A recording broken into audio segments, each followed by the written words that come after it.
everyone, this is Yana Smakula for Spellbinders Paper Arts, and I'm excited to share a card featuring a background created using small individual die kits. I will be using the Nautical Die set from the Die Delights collection from Spellbinders, as well as a few additional simple shape dies such as a rectangle and a circle.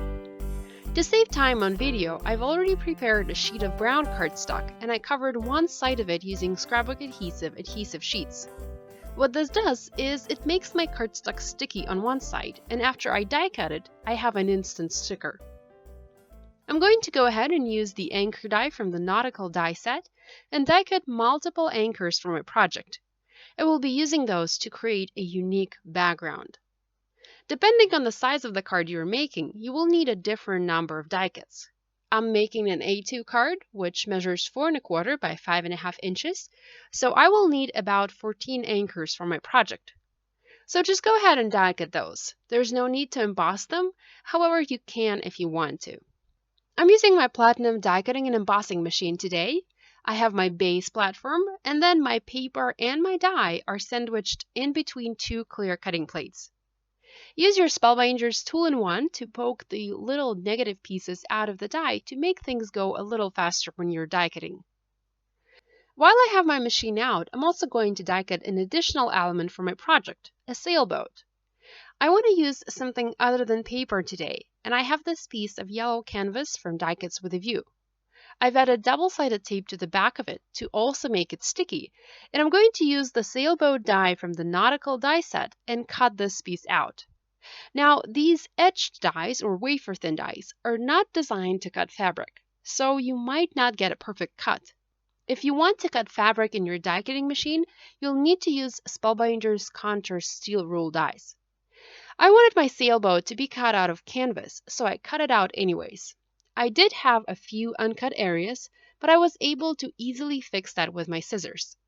Now, the little circles didn't cut all the way through, but I knew I was going to cover those up with a sentiment, so that didn't matter much. We can start working on our background now, and I'm going to begin in the middle of my panel and work my way out. Because I added adhesive sheet to the back of my cardstock before I cut it, I now have sticky back die cuts, and I can easily adhere them to my base panel. I'm using a clear block here to make sure I adhere my anchors in a straight line, and I'm also referring to the grid lines on my cutting mat to make sure things are straight. So I'm using my die cuts to create a background for a project. You can use any smaller die cut elements and create various unique backgrounds for cards and scrapbook pages. Once my background was finished, I used die number 7, that's the largest one from the A2 Knitting Basics B set, and trimmed this panel down. We can now go ahead and put our card together. I'm going to adhere my die cut background onto a yellow cardstock panel just to give it a little matte, and then adhere that onto an A2 top folding card base created out of white cardstock. Next, I'm adhering the die cut canvas sailboat onto the partial circle, which I cut out of vellum using Celebrations Pierced Circles dies. And again, because I added adhesive tape to my canvas before I cut it, it's very easy to adhere this piece down.